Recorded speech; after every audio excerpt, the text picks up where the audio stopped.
Well, welcome back everybody to a beautiful day here on the homestead.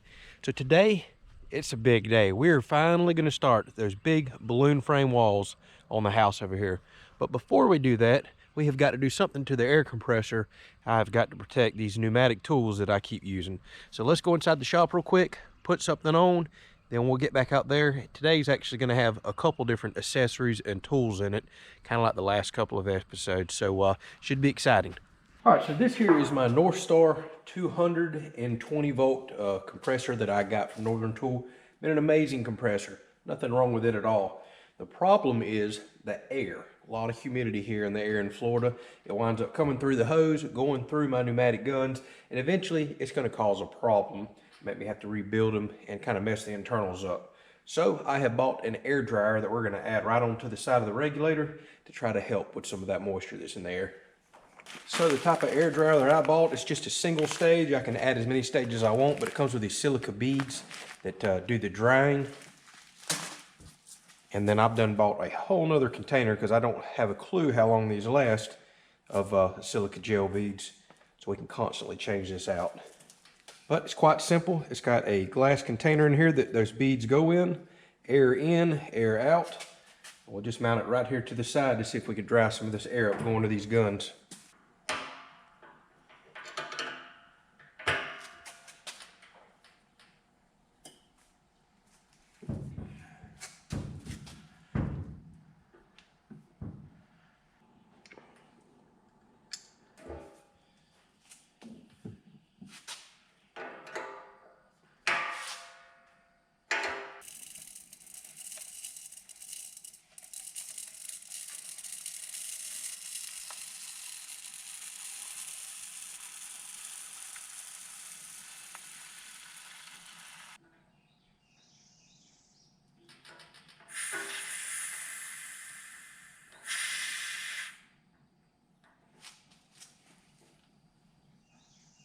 So far, so good.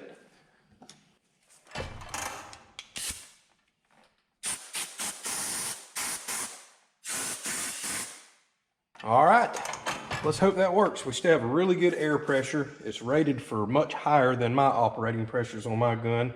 So hopefully this will help keep my tools dry. Like I said, if I still wind up finding too much moisture in my tools, I'll just add a second one right out here and just have double the capacity. All right, so today we're starting on the big balloon frame wall, and the majority of my work, other than the base plate, is going to be from about 11.5 feet all the way up to 16 feet. So I need these scaffolds together today to kind of do all the securing and holding up boards. I did get my outriggers in, so I'm going to put those on real quick. They're a real quick and easy setup. I'll show you after it's done. And we'll do a little bit of strapping and X-bracing with ratchet straps. A lot of y'all have mentioned that. I've got some other ideas in mind for further down the road, but we're going to see if we can brace this up today, get it really sturdy, because it's quite windy. I don't want to be way up high with it wobbling on me. So I'll catch y'all in just a minute once I get all this stuff on.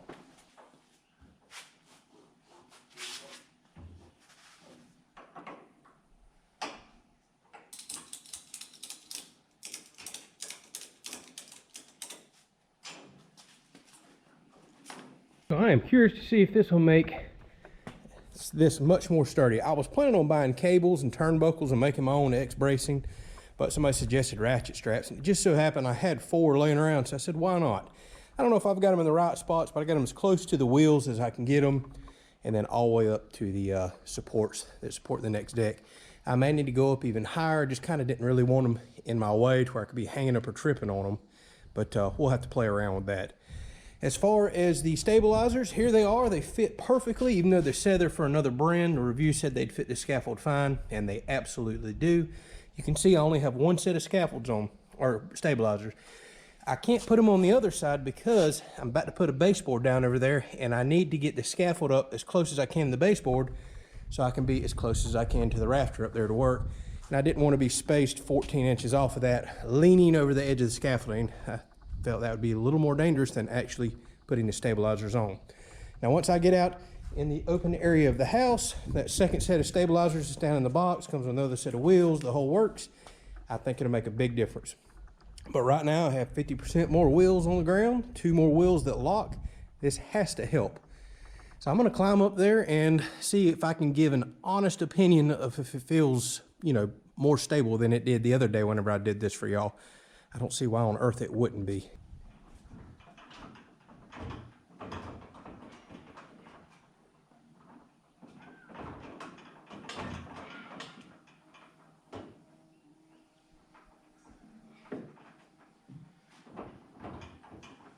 So even though it's still wobbly, I can tell a huge difference. You don't hear all that clang and clatter.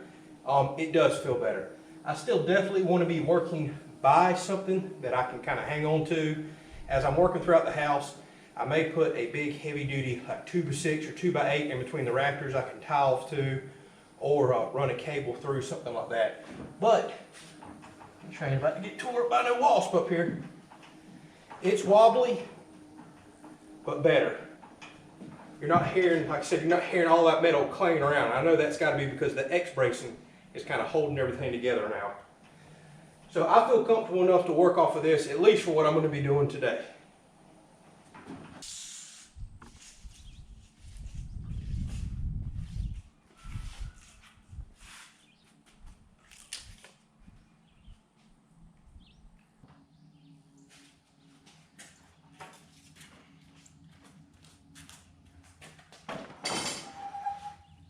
Well, it feels weird working with 16-foot lumber.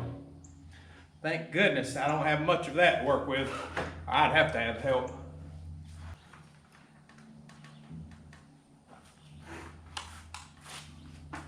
Saws usually work better if you plug them in. That's your pro tip for the day.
So some people may or may not be wondering, how on earth do you get a wall straight on this long of a run? Well, one thing you do not do is trust the concrete slab, because you got to keep in mind they just loosely put up the batter boards there, and when the weight of the concrete gets in and the way they put their stakes in, it's doing this number. I've seen it really bad on some of these walls. This one actually doesn't look too bad. So what I did, I'm actually out of string, but I took my chalk line, put a nail in over there, dead center of the board, wrapped it and pulled it real tight. Did the same thing on the other post down there and pulled me a tight string. Now I am lining the board up with that string instead of the concrete. And well, I lied, there is a pretty significant difference. Concrete's actually sticking out here, and down there it's in. There's probably at least a good ½ inch or more play in the concrete, which we can correct with the wall. So what I do, you can see I have just the slightest of gap between that board and string. I'd rather the board not be pushing on it, so I can make sure I get everything perfectly level. And I'll leave this string up for a little while until I actually get this base plate bolted down. But strings are very helpful for laying out and squaring up posts. All right, so here's a point that somebody brought up a while back. It's how your sheathing is going to meet at a corner. Because now that I'm doing the end walls, if I am going to let my sheathing just meet with an open corner like this, honestly, I don't mind that too terribly much, because we're going to wrap it and then put hardy board trim out there. Then I can measure off the end of the post and measure and not even have to worry about it. However, if I'm going to stop the sheathing coming down this wall at the edge of the post right here, which I most likely am, and I want to overlap it, now I have to do the post plus a ½ inch on all my marks, or put a piece of scrap sheathing down there. This just so happens to be the same thickness as my OSB, by the way. And Then whenever I measure all my 16-inch on centers from the outside of the post, I'm also including the sheathing that's on the outside, so I get a nice smooth joint like that where they both meet together, which is probably what I'm going to do. I think the easiest way to do it, instead of just adding a 1/2 inch to everything, I'm going to nail this piece of wood to the outside of the post real quick, and then I'll hook my tape to the outside of this wood and start marking my 16-inch on center that direction. And the reason that direction is somewhat critical is because I've tried to keep an even flow with this whole house, because the walls technically are not 16 on center from each end of the wall. They're 16-inch on center from the edge of the post. I've started on that corner of the house, and I'm working my sheathing all the way around till we get back to that corner, and I have kept my measurements true coming all the way around the house that way. Kind of hard to explain that without showing it, but I think some of y'all been following along on that, and now is the time on these end walls to include that sheathing thickness.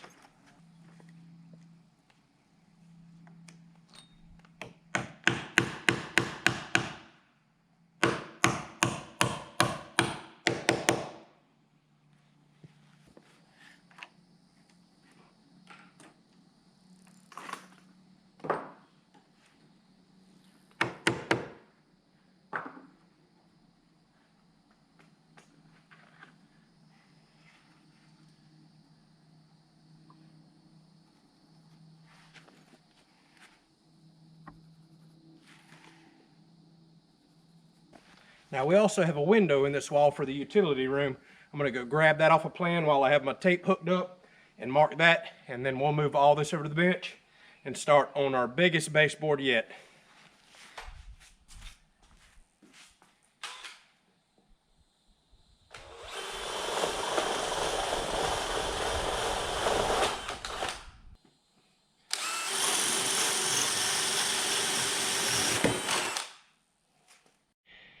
All right, so are y'all ready for a good laugh?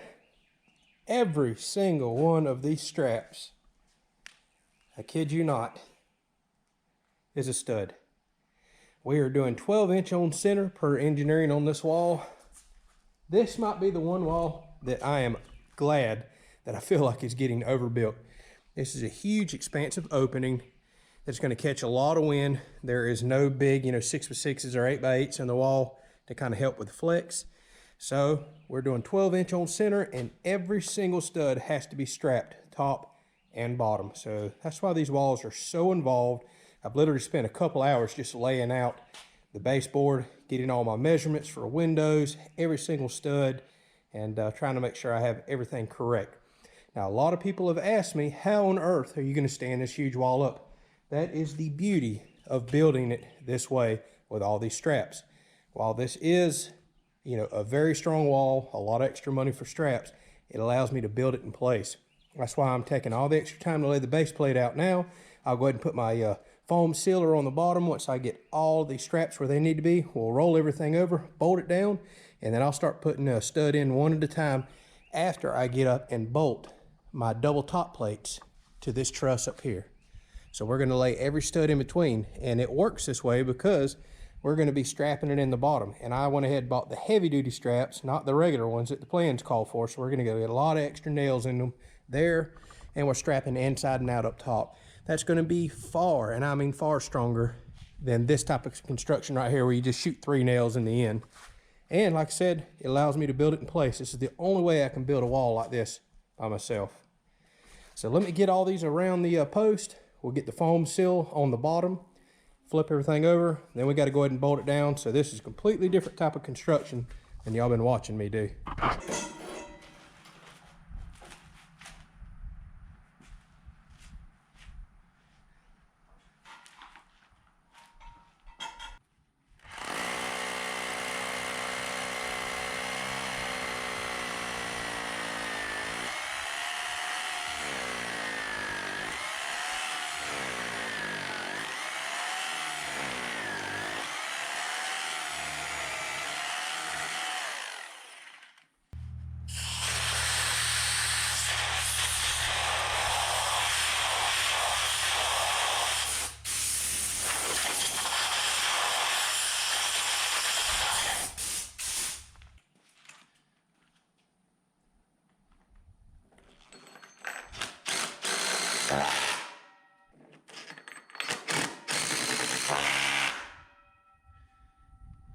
All right, now the wall shouldn't shift while I drill the rest of these holes.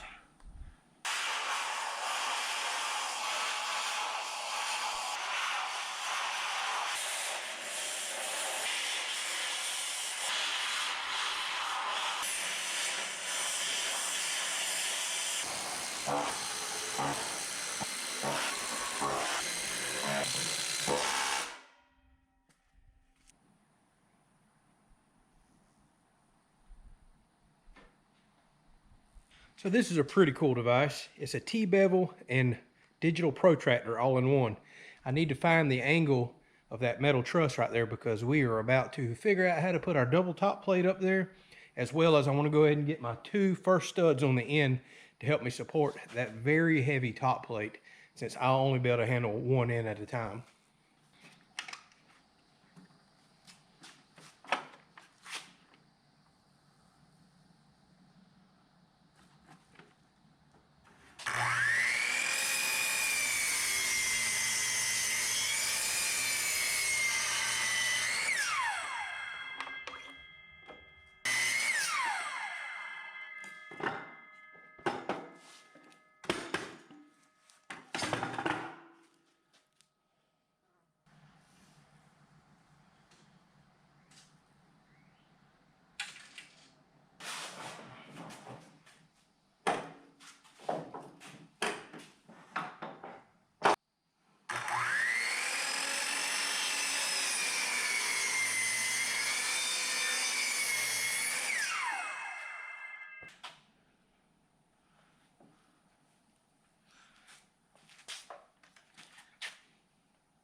All right, so what I'm doing now is just trying to get everything that I can prepped tomorrow to lift these double top plates up, because that's going to be a nightmare by myself.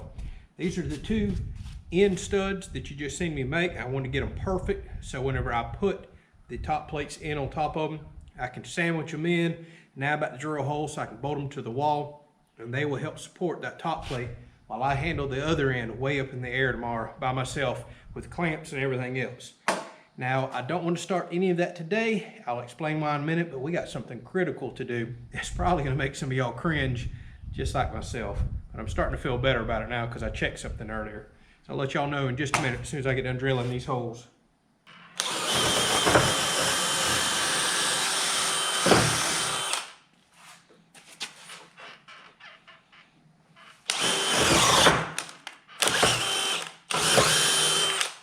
All right. I think I have everything as prepped and ready as I can for tomorrow. I've got a pulley, a chain that we're going to put over the steel truss up there, quite a bit of way too heavy duty rope, and a little more. This is all going to help me lift those big top plates. I just don't have the extra hands right now. I could call, but I'm being stubborn. There's a lot of this I still want to knock out myself. I don't know the exact time I'll do the lift tomorrow, so I don't want to bother anybody's day. And I have a little bit of mechanical advantage going on right here as well. So this is probably going to be part 1 is what I'm thinking, and we'll do a balloon frame wall part 2, and we'll get that video out most likely the next day if I make good progress. So let me show you where we're at, what we've got going on tomorrow, and that one sketchy thing, that I was telling you about. All right, so as you can see, the bottom plate, that was the huge thing to tackle today. Ton of measuring, measuring 2 and 3 times, double and triple checking myself, because once it's down, it's kind of down, and every single one of, I don't even know how many straps, need to be in the right spot.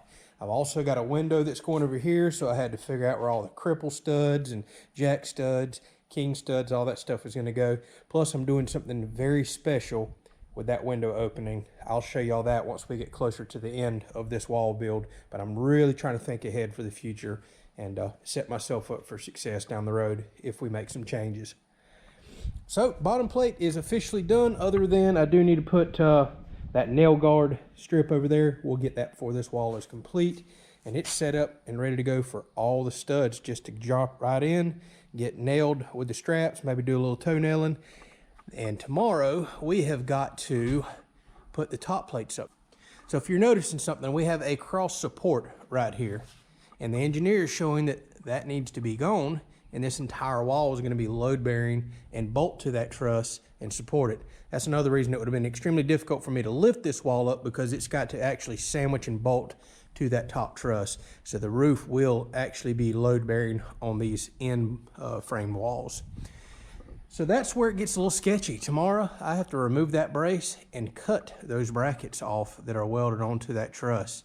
I've been back and forth if I even wanted to do that, even though the engineered plans call for it. You know, I hate to modify anything, but it's external that I'll be cutting. I will not be cutting into this truss at all. If I was, we'd be calling this off. There's no way I'd do it. This is just an external bracket here. Now, you're probably looking at that going, hey, if you remove that, the whole roof could collapse on you. That's where I was very nervous. But first thing this morning, as soon as I built the scaffold, I got up there and loosened the bolt on this end. I could take it out by hand. There is absolutely no pressure as of right now. That cross support is doing nothing. I thought there would be tension on it. The roof would be trying to sag, and that right there is keeping the truss from spreading. But apparently those big 1-inch bolts up there are plenty. The posts are not budging, obviously, because like I said, I can remove that bar by hand. I was shocked. That makes me feel so much better about doing this. Obviously, I don't want to remove it tonight in case we get any heavy winds or anything that could put a load on the roof. But tomorrow I will remove that. We'll immediately come right up with the top plates and get them somewhat connected to the truss. The other big problem we have is that truss has a significant bow in it that I've got to figure out. So we will not bolt the wall to the truss until last thing. But we'll get it clamped up there tomorrow, and then I'll start putting studs in, working up the wall. Once I get just a few studs in, now the roof actually has some support. Same thing with the other side. So we'll use ropes, pulleys, everything else we can to lift those big heavy top plates up, clamp them to that truss, start putting studs in. That's going to be real fun, figuring out how to get those perfectly level and figure out all the measurements. I had bought a tool that I thought was going to help me. It is not. Too bright out here. But we can use it in some other places. So I've got some ideas for that. So it's been a long day. It doesn't look very productive, but it was slap full of a lot of thinking, being meticulous, a lot of measuring, getting that bottom plate knocked out. Now tomorrow, it's just, once we get the top plates up there, it's just slapping studs in. I've got an idea on how to measure from one to the next, keep them perfectly level, and figure my measurements out. I've thought about using a plumb bob. I even purchased a laser level. Guess what? Does not read out here in the bright sunlight. Can't see it for nothing. I thought that was going to be the ticket to figure out exactly how to keep things level. Unless I get up and work before daylight or work after dark tomorrow, the level's just not really going to help me right now. But I've got some ideas I'm kicking around for that. I think once we square one stud up, I can figure the next one out very easy. It's been a relatively productive day. It just doesn't look like it. We'll catch you on part 2, where we'll get this wall knocked out. Thanks for watching.